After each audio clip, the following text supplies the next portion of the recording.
महर्षि दयानंद सरस्वती जी ने बड़े ही गंभीर चिंतन और मनन करने के बाद एक पुस्तक का निर्माण की जिसका नाम है संस्कार विधि।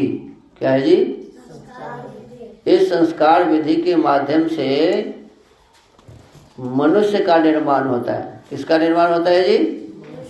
मनुष्य का निर्माण होता है। ये मानव के नव निर्माण की योजना, ये क्या है जी? संस्कार विधि क्या है? मानव के नव निर्माण की योजना है। तो जो देश उन्नति करने लगता है वह योजनाओं का तांता सा बांध देता है। जिस देश में उन्नति होती है तो अनेक प्रकार की योजना लागू करते हैं ना जी।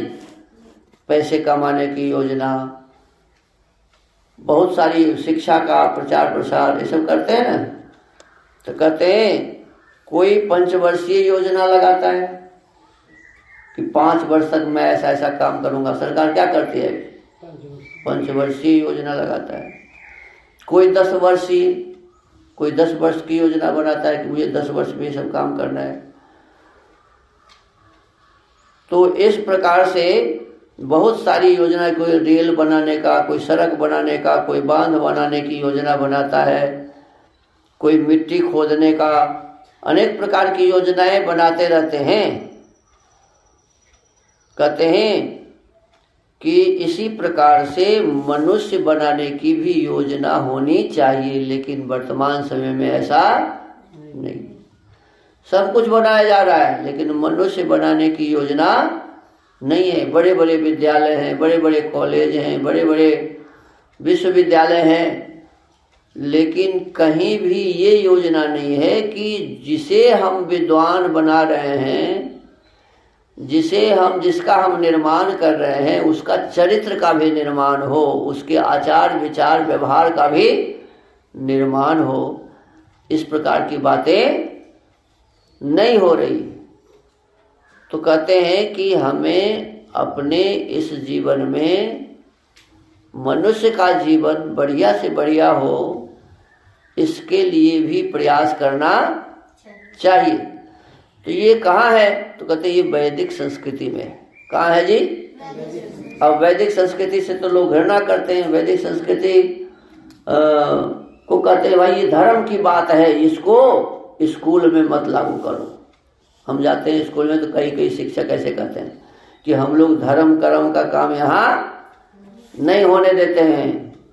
बताओ, अब जहाँ बच्चों का निर्माण होने वाली बात हम करने जाते हैं तो कहते हैं कि धर्म की बात हमारे विद्यालय में नहीं चलेगी, क्योंकि सरकार ने कहा है कि हमारा देश धर्मनिरपेक्ष है, किसी भी धर्म को इसमें मत आने दो। तो बताइए, इससे कभी भी हमारे समाज के बच्चों का सही निर्माण होगा? तो वैदिक संस्कृति क्या है? कहते हैं वैदिक संस्कृति की असली योजना वह योजना जिसके लिए संस्कृति ने जन्म लिया, संस्कारों द्वारा मानव का नव निर्माण करना है। क्या करना है जी? संस्कारों द्वारा मानव का नव निर्माण करना है। हम बांध बनाते हैं, हम नहरें खोदते हैं, सड़कें बनाते हैं, रेल भी बिछाते हैं, परंतु वह मानव जिसके लिए ये सब काम हो रहा है, क्या जी? जिस मानव के लिए बांध बनाया जाता है, जिस मानव के लिए नहर खोदा जाता है, जिस मानव के लिए सड़क बनाए जाते हैं, जिस मानव के लिए रेल के पटरी बिछाए जाते हैं, रेल चलाए जाते हैं, उस मानव के निर्माण के लिए हम कुछ भी नहीं करते हैं। तो जिस मानव के लिए सब कुछ बन रहा है, उस मानव का ही निर्माण करने के लिए कुछ नहीं हो रहा है।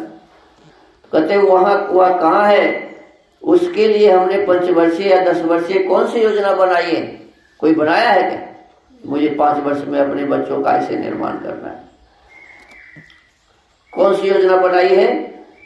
रेलों का तांता बिछ जाए, मोटरें घर घर पहुंच जाए, जमीन के चप्पे चप्पे पर नहरों का पानी चला जाए, उत्पादन असीम हो जाए, परंतु इन सब का उपभोग करने वाला मानव अगर सच्चा न हो तो कोई योजना ठीक से चलेगी क्या? मानव ही यदि सच्चा न हो तो सड़क ठीक से नहीं बनाया जा सकता। देखते ना, सड़क के सब पैसे खा जाते हैं, पुल के सब पैसे खा जाते हैं। कहते हैं मानव अगर सच्चा न हो, ईमानदार न हो, दूसरे के दुखों में दुख में दुखी और सुख में सुखी होने वाला न हो, दूसरों के दुख में दुखी ना हो, दूसरों के सुख में सुखी ना हो, तो क्या हो जाएगा? ईर्ष्या द्वेष हो जाएगी। अभी ऐसे ही हो रहा है, दूसरों के दुख में लोग खुश होता है और दूसरों के सुख में लोग दुखी होते हैं। एक आदमी ऐसा ही था, वो बहुत परेशान था। लोगों ने कहा कि भाई क्या हो गया, क्यों परेशान है? तो क्या बतावें, मैं कुछ नहीं कर सका अपने जीवन में और मेरे सामने वाला 3 तल्ला मकान बना लिया, इसीलिए मैं दिन रात दुखी रहता हूं। बताओ, दूसरों के मकान को देख के जलता है, दूसरों के सुख को देख के परेशानी उसके भीतर में हो रही है। बताओ, ये मनुष्य है क्या? ये राक्षस है। क्या है जी?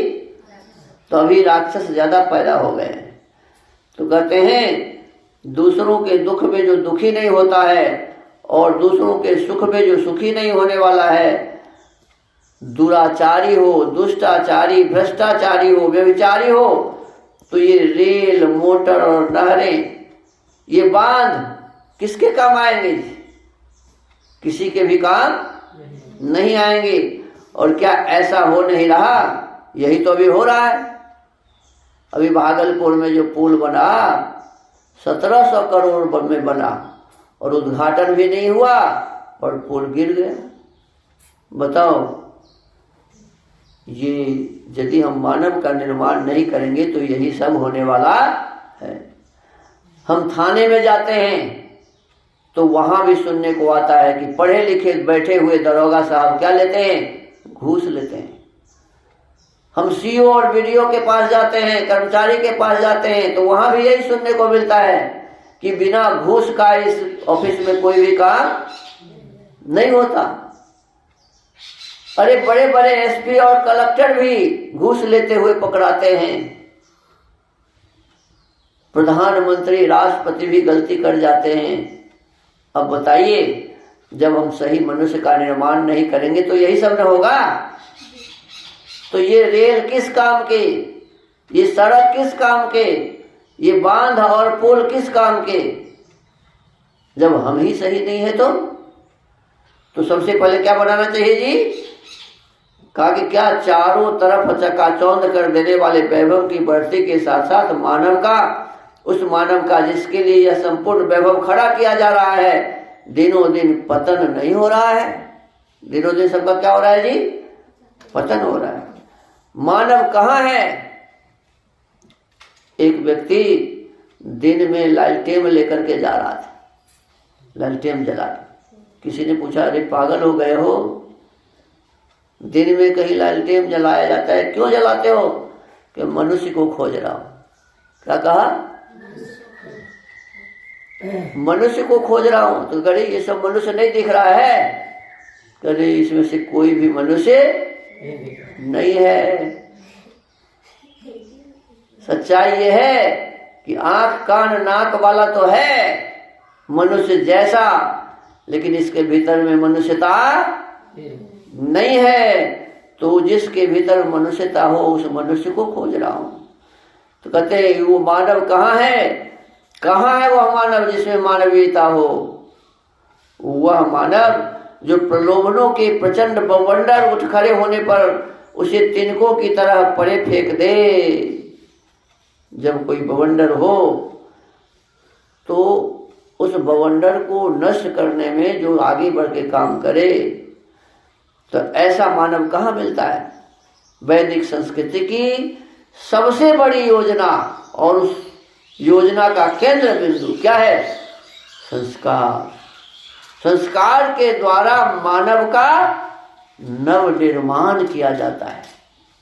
तो हमको आपको महर्षि दयानंद सरस्वती जी के इस 16 संस्कार को ठीक से समझना चाहिए और गर्भाधान से लेकर अंत्येष्टि पर्यंत जो संस्कार हैं, इन्हीं संस्कार के माध्यम से कैसे हमारे संतान का निर्माण होगा, हमको आपको जानना चाहिए, समझना चाहिए और फिर करना भी।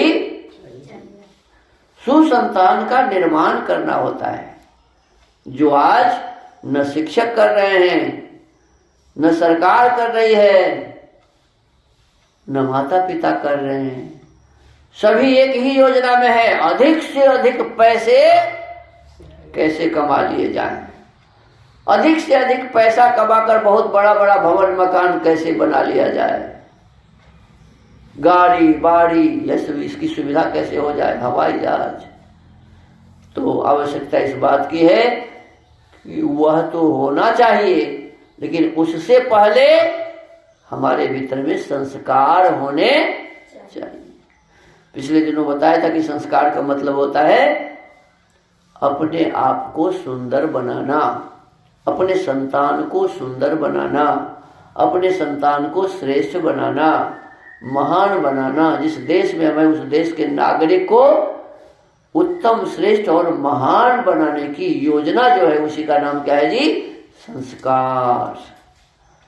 तो इस संस्कार विधि के एक एक मंत्र की हम व्याख्या करते हैं।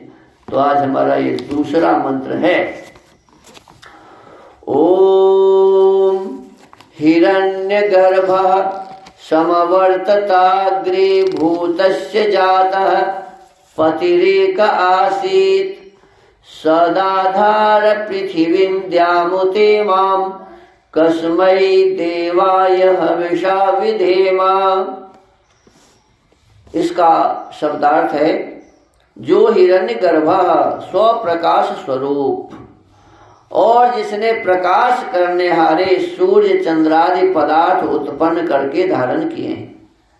परमात्मा स्वयं प्रकाश स्वरूप हैं और प्रकाश करने वाले सूर्य चंद्रमा को बनाया है और उसे क्या किया है? धारण करके रखा हुआ है। भूतस्य, जो उत्पन्न हुए संपूर्ण जगत का जातः प्रसिद्ध पति स्वामी एक ही चेतन स्वरूप आसीत था। देखो, संसार के जितने भी पदार्थ है उस सब का बनाने वाला कौन है जी? एक परमात्मा। परमात्मा कितने हैं? एक। इसमें कहा हुआ एक है। और जितने भी पदार्थ संसार में सबको उत्पन्न करने वाला है, सबका स्वामी है, माने सबका मालिक भी है। क्या है जी? सबका स्वामी है, मालिक है। एक ही चेतन स्वरूप था, जो अग्रे सब जगत के उत्पन्न होने से अग्रे है, जो अग्रे सब जगत के उत्पन्न होने से पूर्व वर्तमान था। माने संसार जब नहीं बना था तब भी वो था। सह, सो वह इमाम इस पृथ्वी भूमि उत और द्याम सूर्यादि को आधार धारण कर रहा है। हम लोग उस कसमय सुख स्वरूप देवाय शुद्ध परमात्मा के लिए हविषा ग्रहण करने योग्य योगाभ्यास और अति प्रेम से विधेमा विशेष भक्ति किया करें। तू ही स्वयं प्रकाश सुचेतन सुख स्वरूप शुभ त्राता है। सूर्य चंद्र लोकादिक को तू रचता और टिकाता है। पहले था अब भी तू ही है, घट घट में व्यापक स्वामी। योग भक्ति तप द्वारा तुझको पावे हम अंतर्यामी। तो इस प्रकार नियमित रूप से संस्कार विधि के एक एक मंत्रों का हम सभी स्वाध्याय करते जाएंगे और एक समय ऐसा आएगा जब सारे संस्कार विधि के मंत्रों को हम लोग समझ लेंगे और फिर संस्कार विधि में जैसा लिखा है उसी प्रकार से हम अपने इस जीवन को सुंदर श्रेष्ठ बनाने का प्रयास करेंगे। आप सबसे निवेदन है, प्रार्थना है कि इतना सुंदर इस संस्कार विधि की कथा को आप लोगों तक पहुंचाइए। इस वीडियो को शेयर करिए, लाइक करिए और हमारे इस चैनल को सब्सक्राइब करिए, जिससे अधिक से अधिक लोग तक ये पहुंच सकें, अधिक से अधिक लोग इसे सुने अपने जीवन को संस्कृत बनावे, संस्कृत करें, संस्कार से युक्त करें, और अपने संतान को संस्कृत बनावें, संस्कार से युक्त करें, अड़ोस पड़ोस और समाज के लोगों को संस्कृत करें, संस्कार से युक्त करें। इन्हीं शब्दों के साथ आज के इस संस्कार विधि स्वाध्याय के क्रम को यही विराम देते हैं। ओम।